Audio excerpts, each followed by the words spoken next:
So, good morning, everyone. Just a few brief introductory remarks before we get to the main event. So, first, just a bit about BDB Pitman. So, we're an infrastructure specialist law firm.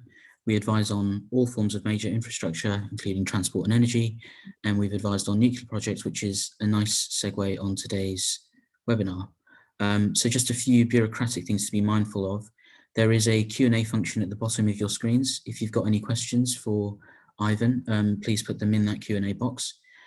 If you have any IT issues, please use the chat function and one of our events team will help as much as is possible. Ivan's going to speak for about 15 minutes or so, and then we're going to have 15 to 20 minutes of questions. So we're aiming to finish at about 10 to allow people to get coffees and juices before their next meetings. So now to the main event. Our speaker today is Ivan Baldwin. Ivan is the head of civil nuclear at Bechtel and president of Women in Nuclear. And he's joining us today to talk about the development of nuclear plants in the UK and the specific proposals from Bechtel, his organisation, and Westinghouse at Wylfa Newydd. I think it's to no one's surprise, energy costs and resilience are becoming increasingly important. So I think Ivan's presentation today and his thoughts more generally will be appreciated. So Ivan, over to you. Yeah, thank you very much, Mustafa and all the team there at BDP Pitmans. Good morning, everybody. Hope everybody can see the presentation okay. I'm going to hopefully canter through this relatively quickly. I'm very conscious actually that there'll be a number of people in this meeting that actually know a lot more than I do when it comes to the new nuclear energy strategy here in the UK, etc. So some of you will be the people who've been involved in writing the policies, etc., and are heavily engaged. So what I'm hoping is this is a presentation that helps generate a conversation. So very briefly, we'll go through sort of some initial thoughts on British energy security and the emergence of the energy security strategy and nuclear power. Some initial thoughts on Great British Nuclear and from my perspective where that's at, and then a little bit of focus on the Team Wylfa development that brings together Bechtel and Westinghouse, and then time for Q&A. So just really briefly here, I just wanted to make a couple of reflections in relation to energy security and decarbonisation. When you look at the chart on the left there, and this is a chart from BP, you really get a sense of what the scale of the challenge is. So we often talk about energy, or often energy is spoken about as though it just relates to electricity, when of course electricity is only 20% of the energy mix. So here in the UK, you can see sort of over the years the trajectory that the UK has been on, and still a significant reliance on hydrocarbons, almost 80%. In the meantime, however, though, there has been some pretty good progress made in terms of rolling out renewable sources of power, and also nuclear has played a significant role over the years. But that said, the challenge is big in terms of how does the UK decarbonise that whole energy system? I took this screenshot on the right just yesterday, and that's from the National Grid app. And that's on a pretty good day, a day where we've got a reasonable amount of wind, a day where in the UK it's quite sunny, but you can see still there the amount of fossils and sort of, unclean, if you would, generation that we have in the mix. So, we were only 46% zero carbon yesterday. And that's when the conditions are, pretty good. There's still a lot of fossils in the system. So that decarbonisation challenge there from an energy security point of view is big.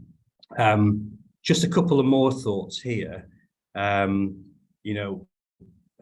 Prime Minister very recently, when giving a speech on energy, talked about by 2040, the UK being a net exporter. And if you see where we're at the moment, we're an importer essentially. I think there's a significant amount or a decent amount of oil export there. But beyond that, we are importing a significant amount of gas. Now, of course, in comparison to some other countries, we haven't been as hard hit, if you would, by the direct imports from Russia. But that said, as we all know, we've still been hit by the global price of gas. And when you look at, from a electricity standpoint and heating standpoint, the UK is a huge user of gas. So it's having it's really focusing the minds right now in terms of energy security. So what does that mean then when you sort of start thinking about nuclear? I think one thing that I've witnessed over the past few years is an increasing shift from a government point of view, from essentially looking to the private markets to deliver on the sort of energy needs of the nation, and an increasing focus on government's role within that. So government driving strategy and taking more of what looks like an interventionist type of approach. So some of the bullets here that you see come directly from Prime Minister Truss recently when she gave a speech on the energy plan. So really looking at primary energy and sort of putting the fact out there that we haven't built a single new nuclear reactor here in the last 25 years. And, that's part of the challenge that we're facing as we look forward and look to achieve energy security here in the UK. I think we're going to see a doubling down, or we are obviously seeing a doubling down in terms of how to ensure delivery of net zero by 2050.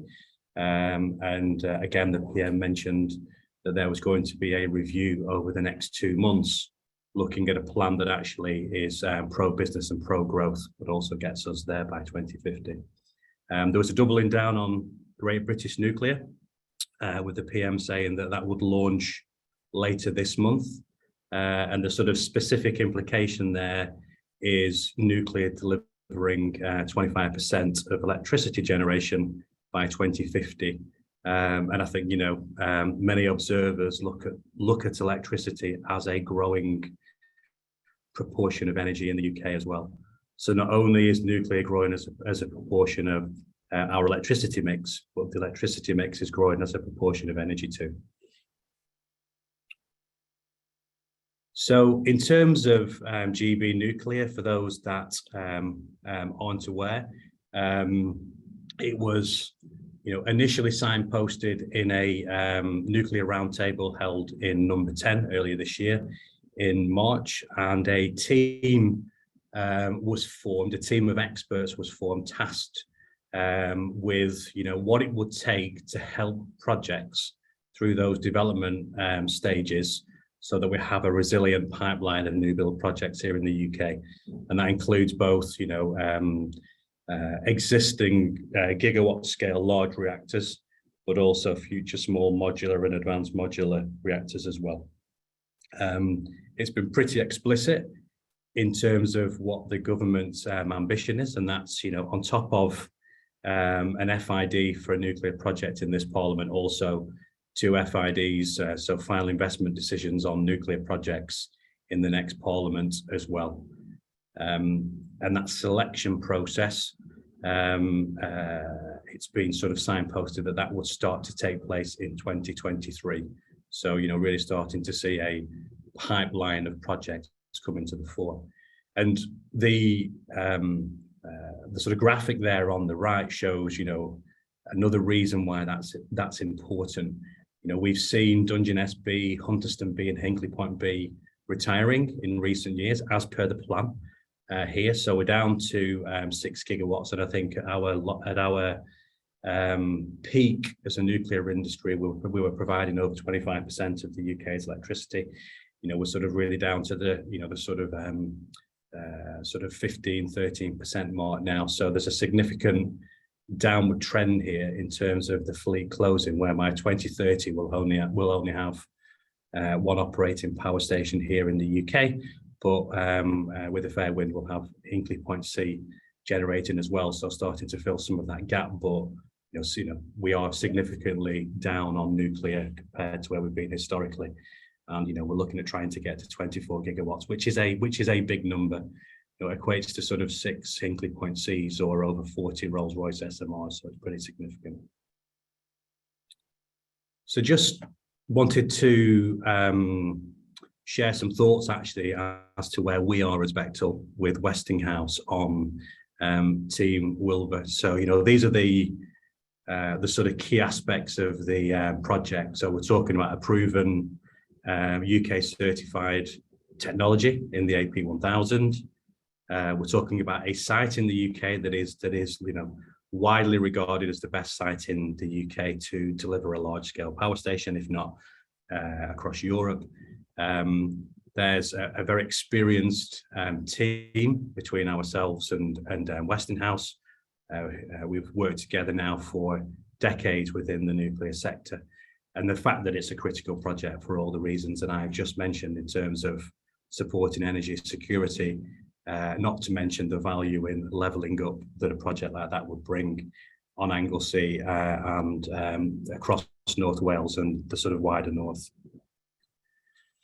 So hear a lot about Wylfa being the best site. Why is that? So just briefly for those that don't know, you can see the outline there on the site plan. It is a large site. So actually that substantial geographical footprint can bring a lot of optionality. So, large scale reactors such as the 2 AP1000s in them, they're rendering there, perhaps more AP1000s, would be possible, or if government should choose to, you could have large with small alongside, so that the scale of the site is important. The geographical and geological and marine characteristics are incredibly favorable. And one example of that, the marine conditions mean that the large-scale tunneling seen at some other projects is not a requirement here. So, the marine conditions couldn't be better for this type of project. And probably more important than anything else, and I'll say that as somebody that lives in a nuclear community in Cumbria, the social license to operate, so the support of the local community and the nuclear knowledge that exists in the local community is really important. This is a place that is really supportive of a new project being taken forward. That's something we should never take for granted, because social license is easily lost as well. But based on interactions with the previous Horizon project, which was the development being led by Hitachi, this is a community that is really excited about the potential for new nuclear developments on the island. So just briefly on the plant, I mentioned before that the AP1000 has already been approved in the UK. It is a technology that is already operating around the world. So there are 4 of these reactors that are in commercial operation, are actually exceeding all original sort of expectations of them. A further 4 have been ordered in that market, so in China. So there's a real confidence in this technology. And in the USA, the picture that you can see there is a site called Vogel in Georgia, and that's 2 AP1000s that are being built by Bechtel and Westinghouse in partnership. And the first of those 2 units, Unit 3, because there's already 2 operating plants on this site, two sort of existing operating plants. The first of the 2 units is now ready for fuel load. So there's a significant amount of learning there from that team that can be taken forward into a project in the UK. Just to sort of expand on that, the collaboration between the 2 organisations extends beyond Vogel, and the sort of knowledge, if you would, that sits within Bechtel as a major project delivery organisation of the AP1000 plant extends beyond just the Vogel project. So we're collaborating together on an option to deploy the plant in Poland, and Bechtel most recently delivered the engineering and construction of something called Wattsbar Unit 2, which was a Westinghouse PWI, and that was the most recent nuclear plant to enter operation in the US. Those that are in the nuclear industry that are on this call, much of this won't be news to you. Two companies, heavily engaged here in the UK. Westinghouse owns and operates the Springfields nuclear fuel manufacturing facility in the UK, which is the only fuel manufacturing facility that we have in the UK. And therefore, should this project go ahead, it will be serviced with fuel manufactured in Lancashire at the Springfield site. We've both got other nuclear experience here in the UK through current works at Sellafield, and also Bechtel worked as part of the Horizon team as the project delivery partner for that previous development being muted for the site alongside Hitachi. So, bring a lot of knowledge of the Wylfa Newydd site and the development there, and work that was previously done with the UK supply chain to see how we can make this project work. In parallel with that, or alongside that, Bechtel's global infrastructure business is headquartered here in the UK. So, we deliver projects all around the world from this team that are based here, but in country, we've played significant roles on projects such as the Channel Tunnel, High Speed 1, West Coast Main Line, just to name a few. And just further doubling down on the Westinghouse technology, this is a company that is significantly experienced, and 50% of the global fleet is based on their tech. So just finally on the development, I've deliberately not gone into the swathes of detail here because people might have significant questions to ask. But the status quo, I think it's fair to say, in the UK, or the situation in the UK with nuclear development, especially large scale, which is the only sort of nuclear development that exists to date, is the fact that the investment conditions haven't been right, haven't enabled companies that aren't state-owned or state-backed to be able to carry the risk associated with these projects. Now, it looks as though the government position on that is evolving, and the emergence of GB Nuclear, following its recommendations to government, might change the landscape somewhat. On that, time will tell. In the meantime, what we've been doing as a team, and we've been engaging government, sort of sharing our thoughts on this, is to look at a project that is sort of three-phased. Initially, it's all about project definition and doing all of the work that, essentially, to use oil and gas terminology, you would see in a FEED, in a front-end engineering and design, that really starts to nail down the supply chain strategy, the strategy for the DCO, gets a firm estimate in place, a firm schedule in place, that can be used for engaging those potential investors and developers moving forward. Obviously, it's a gated approach. The investment required in nuclear, as everybody knows, is significant. So the gated approach is really important here in terms of de-risking the project, and that's very much what phase one is all about.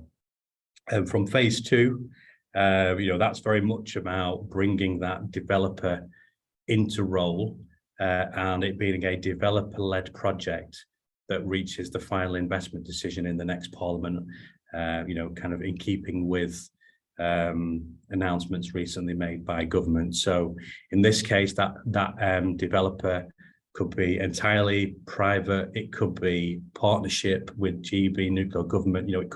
It could have many forms, quite frankly. But the key here is that the work has been done to underpin delivering a project at pace. because this is what the energy security strategy demands now, is that confidence and that ability to deliver a nuclear project at pace. And in this case, phase 3 in sort of construction and commissioning here, it's about having a project that starts to deliver electricity in the early 2030s. And that really is all I wanted to share. So Mustafa, I'm going to come off screen share here, and if there's any questions, hopefully I can provide some answers. Thanks very much, Ivan. That was really, really interesting. It's nice to see the former Prime Minister on your last slide. Whilst the questions are coming in, I thought I'd just ask a couple of my own, which is slightly interrelated, which is, can you give a sense for how an AP1000 compares to a typical small modular reactor and a typical gigawatt Sizewell Hinkley type facility? What's the electricity generation? Often when you talk about nuclear projects, waste comes up. What's the waste output? What's the general kind of benefits and comparison between the different types of projects? Yeah, sure. The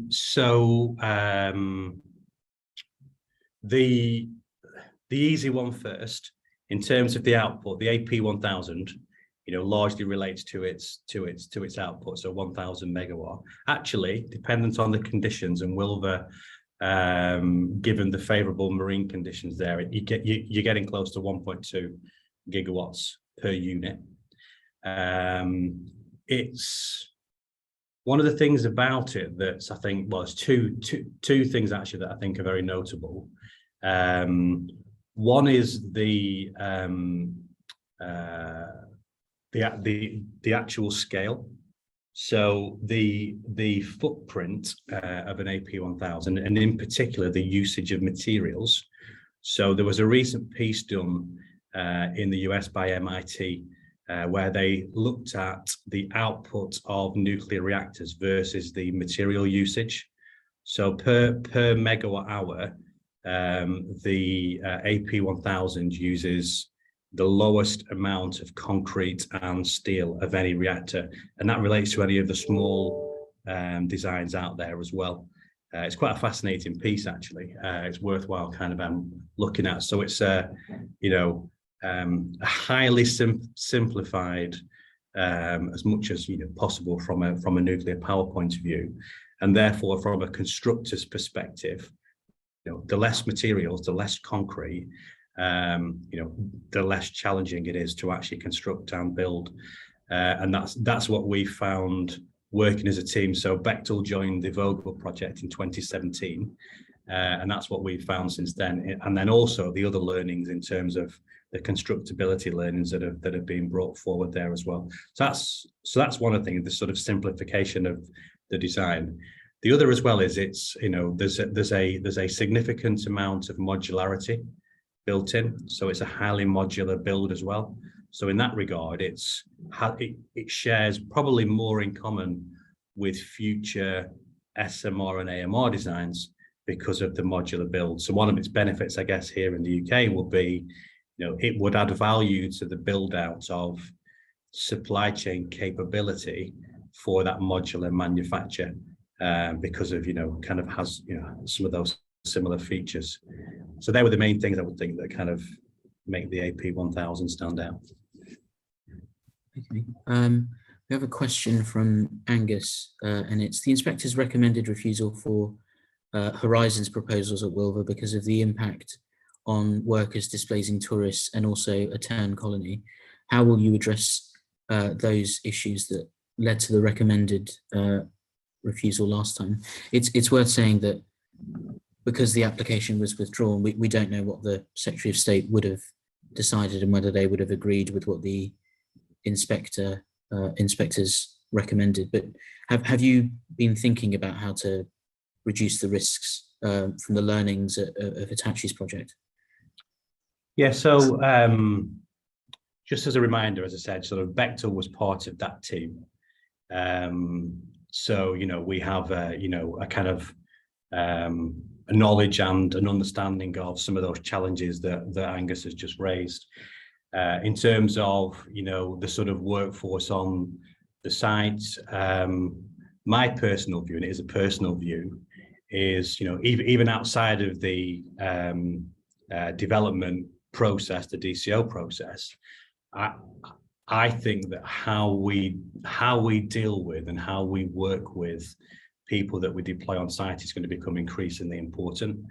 When you consider we're now in what feels like this perfect storm that people have talked about for many years, about attracting skills and having the skilled people in the industry, and it's far more of a personnel's market than it is a employer's market. So therefore, for that reason alone, having the right outcome that works for the people that be working on that site, and as we know, there'll be many thousands of people working there as well, but in a way that is complementary with the needs of the local community. Because one thing we've got to recognize here is, Anglesey is a relatively small community, has, and rightly so, an incredible proud Welsh heritage with the Welsh language, as well as its affinity with the nuclear industry. So that relationship with the community and how we operate in there, and the how we house the workers there, is going to be really important. So yeah, it is part of the thinking. It would be part of that first phase that I spoke about earlier, in terms of de-risking the project, because we could see what can happen in communities if you don't have that buy-in, you don't have that support, as well as the need to have a successful DCO. I think there's all those other things that come into play as well. So it is part of the thinking. Thanks, Ivan. A related question from Amanda is, it says, you stated that the Wylfa site itself has good social license with the local community. And the question is, what about any national grid reinforcement which may be necessary to transmit power? Could a more holistic approach be taken to wrap up the whole power cycle, not just the generation elements? So wrap up the whole power cycle. So if I'm reading that, and I might be wrong, Amanda, so forgive me, please come back if I'm not sort of understood this in the right way. I guess perhaps there's talking there about the opportunities for local utilization of that power. So one of the benefits of having secure, reliable power for 60 plus years could be very attractive to other industries. And Anglesey as an island, has had some major industry there over the years, and it's very sad actually seeing the decline in that industry. So having a power station there could be a real attractor. And I guess the point there is, therefore, do you need to do the upgrade and the work into the grid? I think that, it's probably something not for me to talk about. It might be something that is, that there are other people maybe in central government that are looking at the entire picture, and then looking at what is required to deliver the clean power required by various dates. And maybe, and this is a complete guess, but there might be a more strategic level of thinking taking place for some of these key places in the UK where you would deploy nuclear power, and therefore what impact does that have on the strategy with the grid? What impact does that have on sort of local energy deployment strategies, etc.? And just on the point about central government there, Ivan, so you mentioned Great British Nuclear and the direction they're going down, but do you have a sense on how involved Great British Nuclear is going to be in the siting of various proposals? Because your proposal seems very clear that it's for Anglesey, and it's in that part of the country. But is Great British Nuclear intended to confirm that choice?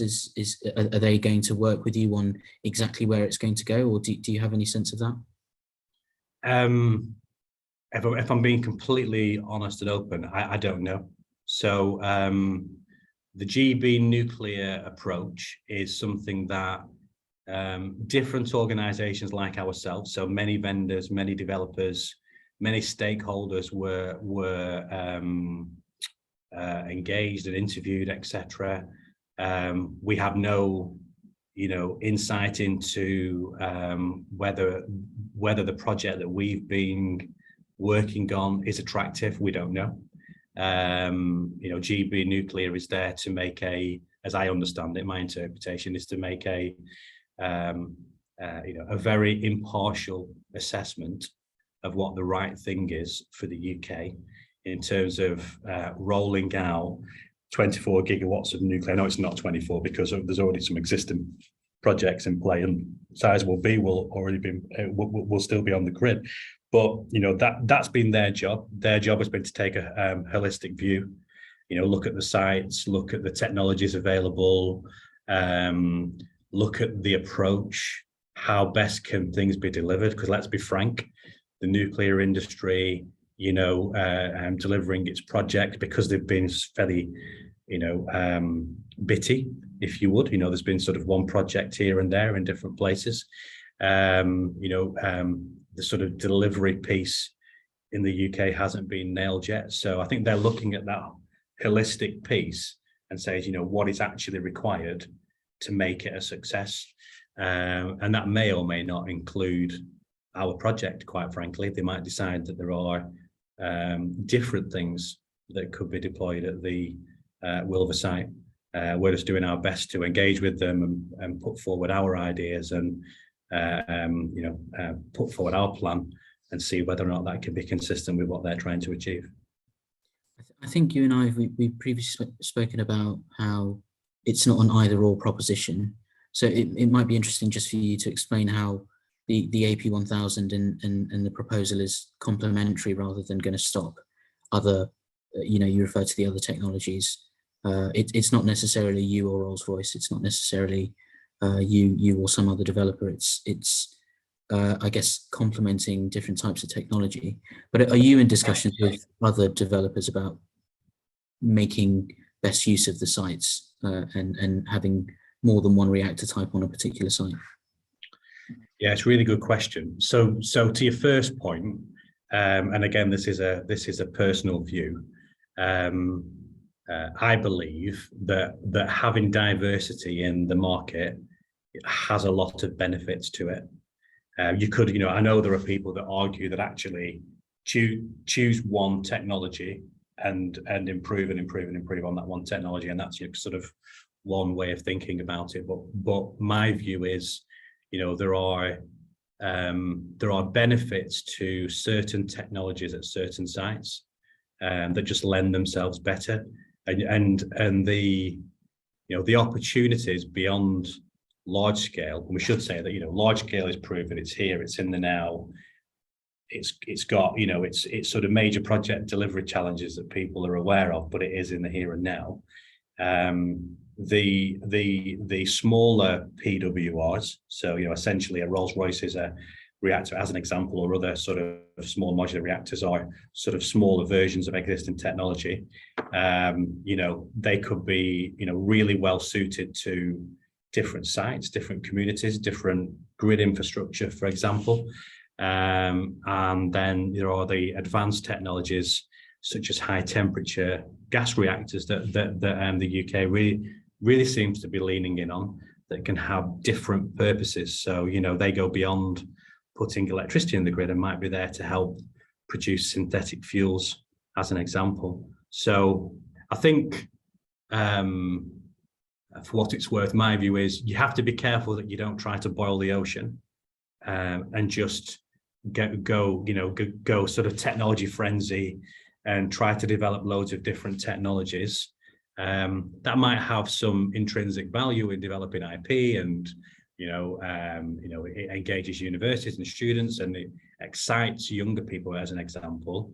But I think one of the challenges there is you're losing focus on the main prize, and the main prize is clean power, clean energy through the advanced reactors, etc. So I think diversification is important, but you probably want to be, you sort of want to be working on a core group as opposed to a massive plethora of different techs. And to be fair to government, from what I can see, that seems to be the policy that government are executing right now.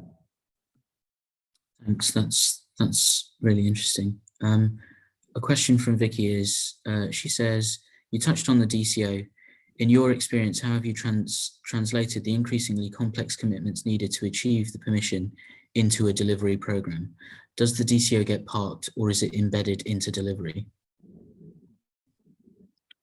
I think the two go hand in hand.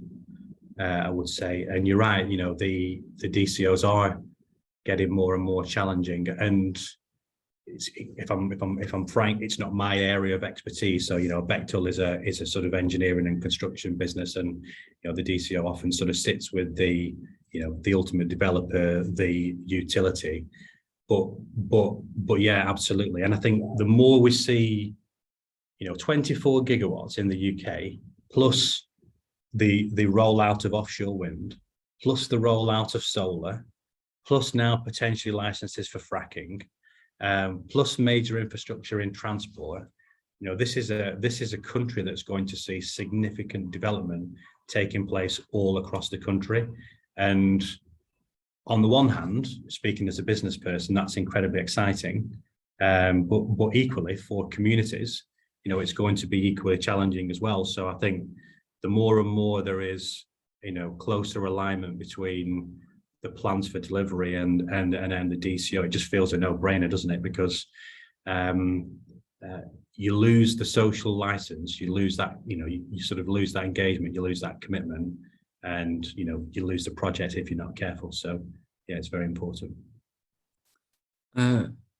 Slightly different question from Aaron. So he says, according to Wikipedia, the old Wylfa construction started in 1963. It was commissioned in 1971, and final site clearance is not due to finish until 2101. So 141 years of site use for about 45 years of generation. Does the new reactor in your proposal improve on those figures? Gosh, it's quite difficult sort of taking that sort of shot back in time. I think what, you know, what is very clear is, you know, you're looking at technologies that were very pioneering, you know, in an industry that was very young. And I don't think, you know, I'm offending anybody to say that the decommissioning plans and the waste management plans, you know, we're not top of the priority list at that time. You know, that's not how people were thinking in those days. Quite similar now to solar and wind. I mean, solar and wind don't have to account at this point for what they're going to do with their waste, and they've got some real challenges. You know, there's some pretty nasty stuff with solar, as an example, and how are they going to deal with that?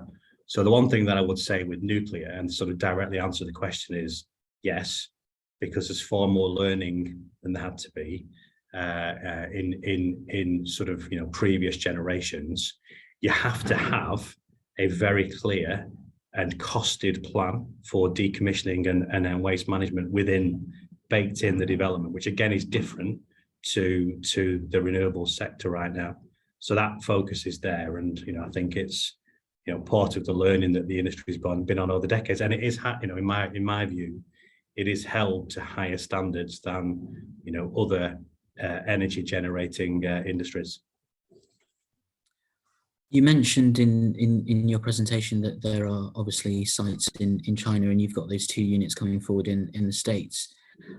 Just on the question of learnings, are you able to give an insight into what learnings there are that would help the development of the project in Anglesey? Are there specific things that you've learned in the States and China where you think, we're going to do this differently because of Wylfa's particular setting? Yeah, it's a good question.